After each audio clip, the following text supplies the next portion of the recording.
कि एक ऐसा काम हो रहा है कि एक झाड़ी जल तो रही है लेकिन क्या हो रही है, भस्म नहीं हो रही है। हालेलुया। और इस एनकाउंटर के बाद मूसा का पूरा जिंदगी बदल जाता है।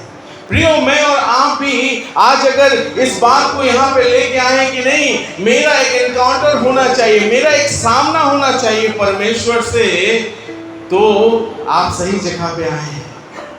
जब तक परमेश्वर के साथ आमने सामने आप नहीं हो जाएंगे, आप उसके चेहरे को देखना नहीं चाहेंगे, चेहरे को निहारना नहीं चाहेंगे, उसकी चेहरे की चमक आप तक पहुंचेगी ही नहीं। और आपको आश्चर्य होगा कि परमेश्वर तो हमारे साथ हर समय है, क्योंकि परमेश्वर कौन है अभी हमारे लिए? वचन। हालेलुया। कितने लोग समझ रहे बात को, और कितने लोग चाहते हैं कि एनकाउंटर हो आज? बस 2-3 हाथ नहीं चाहिए। मालूम है, एक दार्शनिक ने ऐसा कहा कि संसार के लोग, संसार के ज्ञानी लोग जो हैं, संसार को ऐसे देखते, तो ऐसे करके देखते हैं और ऐसे करके देखते हैं, ऐसे ऐसे करके संसार को ऐसा ऐसा खड़ा होकर देखते हैं क्या हो रहा है क्या नहीं। लेकिन प्रभु का जन कैसा दिखता है मालूम है? प्रभु का जन बंद कमरे में घुटने में होके संसार को देख लेता है। हालेलुया। समझ रहे? संसार बहुत ही आश्चर्यजनक ढंग से एक बात, क्यों आप ऐसा बोल रहे पास्टर जी, आप ऐसा कैसे बोल रहे, कहाँ है? तो बाइबल में सुलेमान को जाके पढ़िए। सुलेमान के विषय में लिखा है, उसने 1500 से ऊपर गाना लिखा, और क्या क्या लिखा मालूम है? क्या क्या के विषय में लिखा है? आकाश में उड़ते पक्षियों के विषय से लेकर नदी, जल के अंदर जो चरने वाले, जल के अंदर तैरने वाली जीवों तक की चर्चा की। सिर्फ वही नहीं, और लिखा है कि पेड़ के अंदर जो हरा हरा आप शैवाल देखते हैं ना, वो तक की चर्चा की। अब आप बताओ, राजा था, और राजा था तो उसको कहाँ टाइम था कि जाए बाहर निकल के वो देखे कि चिड़िया उड़ रही है, या फिर शैवाल को देखे, या फिर उस समय स्कूबा डाइविंग भी नहीं था, ऑक्सीजन लगा के आप पानी के अंदर भी नहीं जा सकते थे। समुद्र के जीव तक की चर्चा सुलेमान ने किया। कैसे किया? बंद कमरे में बैठ परमेश्वर से बातें करते हुए। हालेलुया। समझ रहे हैं? KFC चिकन समझ जानते कितना लोग? केंटकी फ्राइड चिकन कभी देखा है? खाया है? KFC ध्यान से सुनो, है ना, बच्चों को कहानी पसंद आता है, कहानी बता रहे, घटना बता रहे हो। KFC के पीछे एक प्रभु का दास है जिसका नाम है कैप्टन सैंडर्स। बहुत लोग नहीं जानते कि वो प्रभु का दास है, दास रहा है। साल्वेशन आर्मी बोल के एक चर्च होता है, साल्वेशन आर्मी, आप लोग जानेंगे, यूट्यूब में देख लेना या गूगल में सर्च करके देख लेना। साल्वेशन आर्मी चर्च का वो पास्टर था, पादरी था, और उसकी जीवन की शुरुआत ऐसा हुआ था जब वो उम्र में आगे बढ़ता गया, जीवन में हारता गया, जेल भी चला गया, और जब जिंदगी में 60 साल की उम्र में जब रिटायर हुआ तो उसके पास मात्र $20 या कुछ ऐसे डॉलर थे, जो बहुत मिनिमल है, बहुत कम पैसा है, वो उसको मिला। तो उसने अपनी जिंदगी में ये बोला कि क्या है, एक बार तो जिंदगी मिला है और मैं प्रभु की सेवा भी करता हूँ, प्रभु ऐसे ही जिंदगी खत्म हो जाएगा क्या? और ऐसे ही जद्दोजहद के साथ वही प्रार्थना करके वो सो गया। ध्यान से सुनिए, हाँ, सो गया, और सोने के बाद उसको एक सपना आया। सपना क्या बोले, दर्शन ही है, सपना आया। एक सुंदर से रेसिपी का, चिकन के रेसिपी का एक सपना है। रेसिपी मतलब चिकन बनाने का एक ढंग है, उसका रेसिपी उसको मिला। वो उठा, जल्दी से नोट कर लिया, और उसको मालूम हो गया कि ये विशेष बात है ना।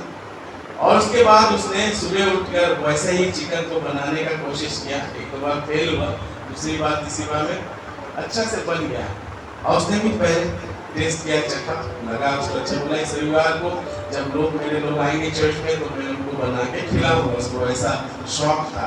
तो इस जब चर्च में आया, चर्च के बाद बोला आज तुम लोग की सरप्राइज है, और उसने वही केंटकी वही चिकन को बना के खिलाया सबको। तब उसके दोस्तों ने कहा, पास्टर जी, सैंडर्स, कैप्टन, इसका पेटेंट करा लो, क्योंकि बहुत बड़ा हिट होने वाला है।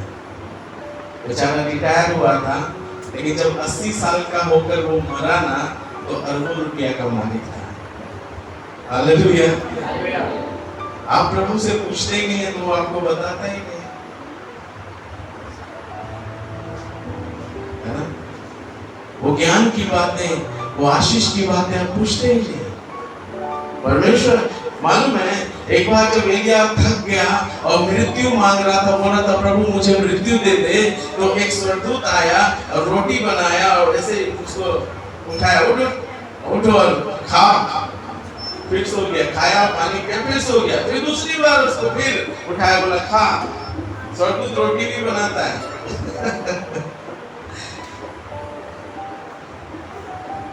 वो खाया और पानी पिया और 40 दिन तक चलता रहा, बाइबल में लिखा है। क्या खाना था सोचो, है?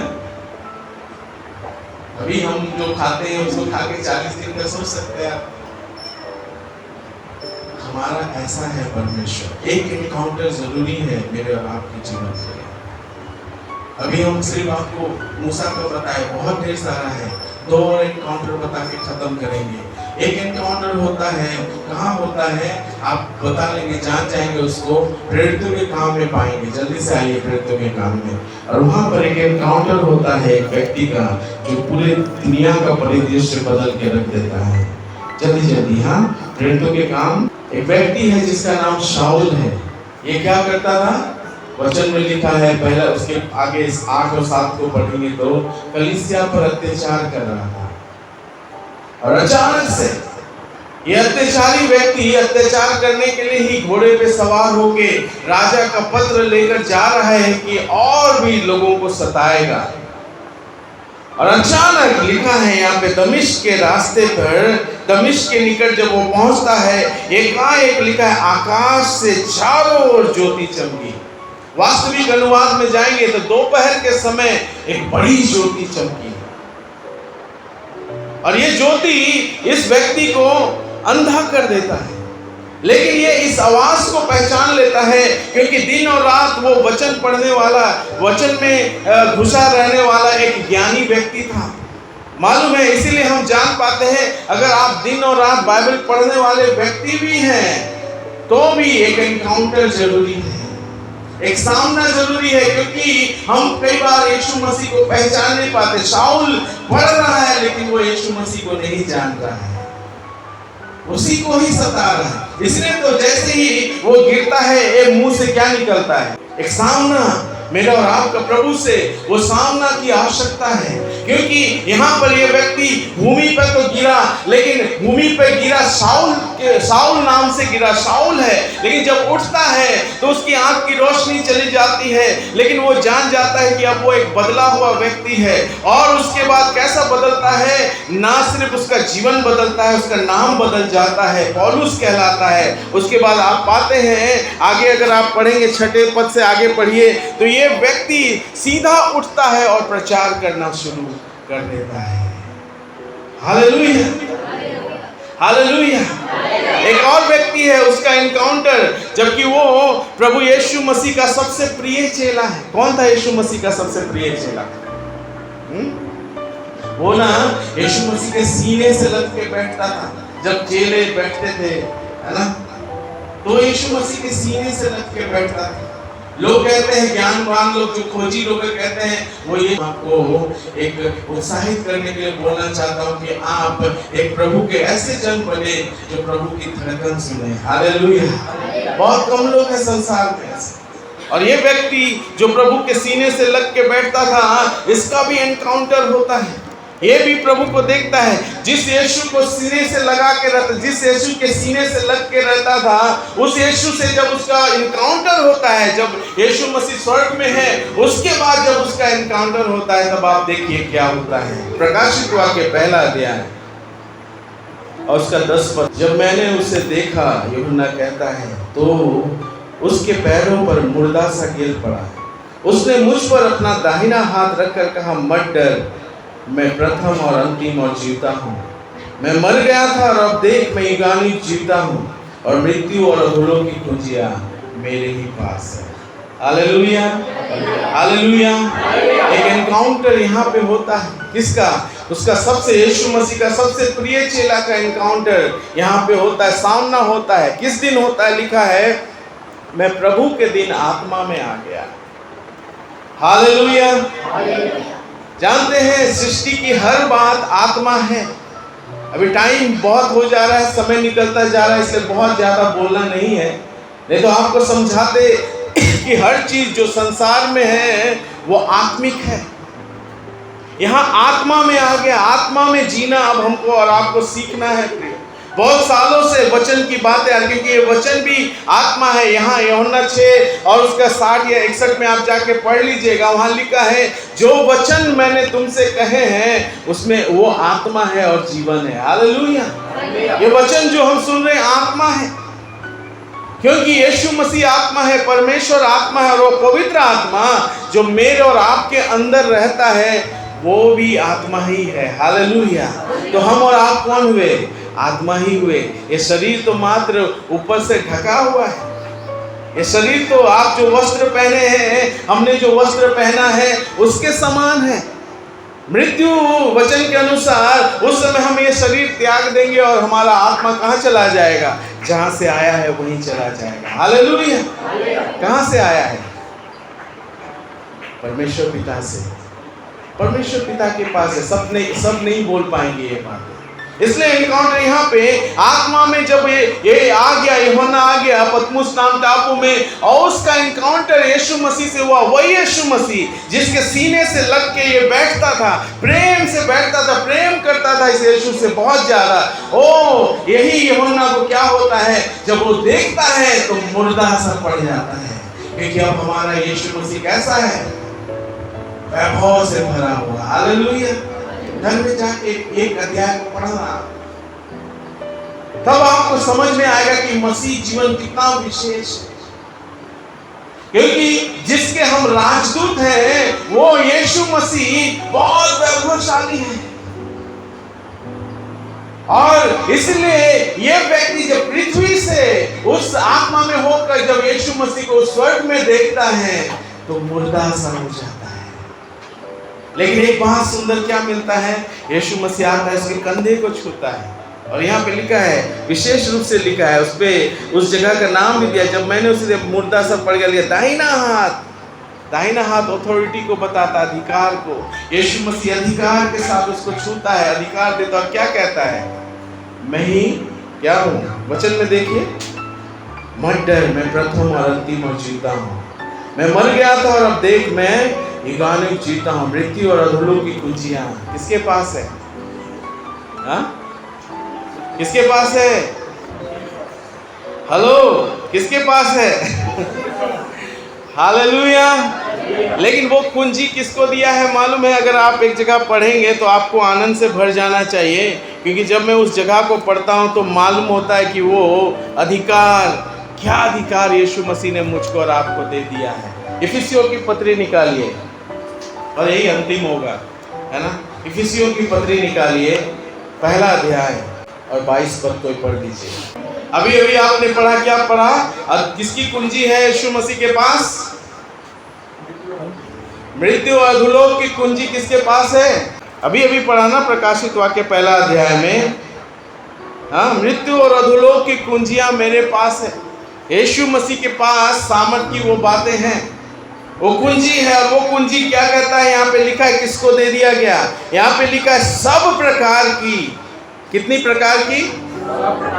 एक भी प्रकार को नहीं छोड़ा गया है। ध्यान से सुनो इस बात को। अगर आप लेके गए अपने घर में और यीशु मसीह से आपका एनकाउंटर होता है तो आशीष में ठहरेंगे हम और आप। Hallelujah, hallelujah. यहाँ लिखा है सब प्रकार की प्रधानता और अधिकार, यानी सब प्रकार का अधिकार और सब प्रकार की सामर्थ और प्रभुता के और हर एक नाम के ऊपर, जो ना केवल इस लोक में पर आने वाले लोक में भी लिया जाएगा। किसको बैठाया? यीशु मसीह को। हालेलुया। अब आगे पढ़िए क्या लिखा है? और सब कुछ उसके पांव तले कर दिया। किसके तले? किसके पांव तले? यीशु मसीह के पांव तले कर दिया, और उसे सब वस्तुओं पर शिरोमणि ठहरा कर, एक लाइन में किसको दे दिया? किसको दे दिया? जोर से बोलिए, किसको दे दिया? और कलीसिया का मतलब है बुलाए हुए लोग, चुने हुए लोग। और वो कौन है? हालेलुया, एक ही जन। कौन है वो? कौन है? जोर से बोले, कौन है? हम सब हैं। तो हम सब क्या है? कितने बड़े अधिकारी के भागी हैं। वो सब कुछ उसने मेरे और आपको दे दिया ताकि आप जो इस पृथ्वी पे बांधे वो स्वर्ग में बांधा जाए, आप जो इस पृथ्वी पर खोले वो कहां खुले? तब आप आज से क्या खोलेंगे और क्या बंद करेंगे? मूसा एक एनकाउंटर के द्वारा उसका जीवन बदल गया। उसको परमेश्वर खुद कहता है कि मूसा जैसा नम्र व्यक्ति इस पूरे संसार में कोई नहीं है। दूसरा, जब आप एक व्यक्ति को पाते हैं जो मसीही लोगों को सताने के लिए जा रहा है, लेकिन उसका एनकाउंटर होता है, उसका जीवन बदल जाता है। और क्या हो जाता है? वो प्रभु का सबसे बड़ा चेला बन जाता है। वो अगर आज के युग में सोचे तो वो व्हाट्सएप मैसेज भी भेजेगा ना तो वचन बन जाएगा। हालेलुया। हाँ, क्या लिखा है? पौलुस ने सब लेटर लिखा है, पत्र लिखा है, और मैं और आप उसे प्रभु का वचन कहकर पढ़ते हैं क्योंकि एक एनकाउंटर हुआ था। हालेलुया। आज के युग में व्हाट्सएप मैसेज भेजता वो भी वचन बन जाता है। ये है प्रभु का एनकाउंटर। तीसरा आप पाते हैं यूहन्ना जो सबसे प्रिय चेला है, उसका एनकाउंटर होता है। और आप पाते हैं यूहन्ना के विषय में अगर आप इतिहास में जाके पढ़ेंगे तो आप पाएंगे उसका इतिहास बहुत सुंदर है। यीशु मसीह ने कहा वो मरेगा ही नहीं, है ना? तो क्या होता है मालूम है? सतावट आती, चेलों को मारा जा रहा है। पतरस भी मर गया, उसको क्रूस पे उल्टा लटका के मार दिया गया, है ना? ऐसे थोमा जो हमारे देश में आया उसकी भी हत्या हो गई, उसकी भी हत्या कर दी गई। अब ये व्यक्ति है, ये यूहन्ना है, और इसका भी टाइम आया कि मारने के लिए लोग आए। रोमी सरकार इनको लेकर आई। रोमी सरकार जो है वो सतावट के साथ मारते थे लोगों को। यूहन्ना को जब मारने के लिए लाया गया उस समय एक बड़ा सा कढ़ाई रखा गया और उसमें तेल, गरम तेल खौला कर लोगों को डालते थे। और एक ऐसा एक हथियार होता, दिया कहना चाहिए औजार होता था, जब बॉडी को छोड़ा जाता था तेल में तो फिर ऐसे करके जब निकालते थे तो उसमें से हड्डी ही निकलता था, कंकाल निकलता था। ऐसे ही यूहन्ना से पहले 2-4 को लोगों ने डाला और वो ऐसे ही पूरा कंकाल उनका निकला।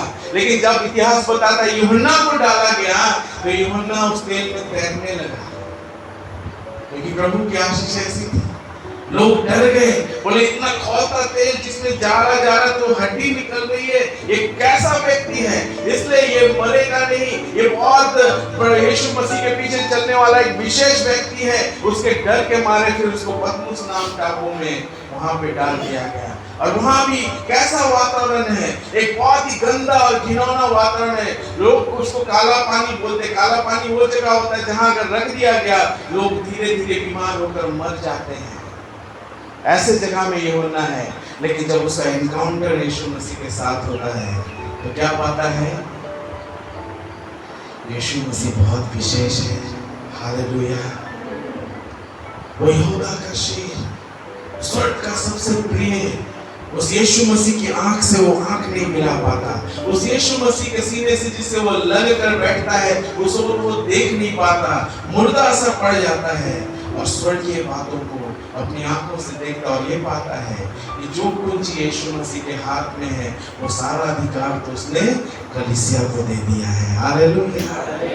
इसलिए अब से आप जो बोलेंगे वो प्रभु कर देगा आपका, है ना?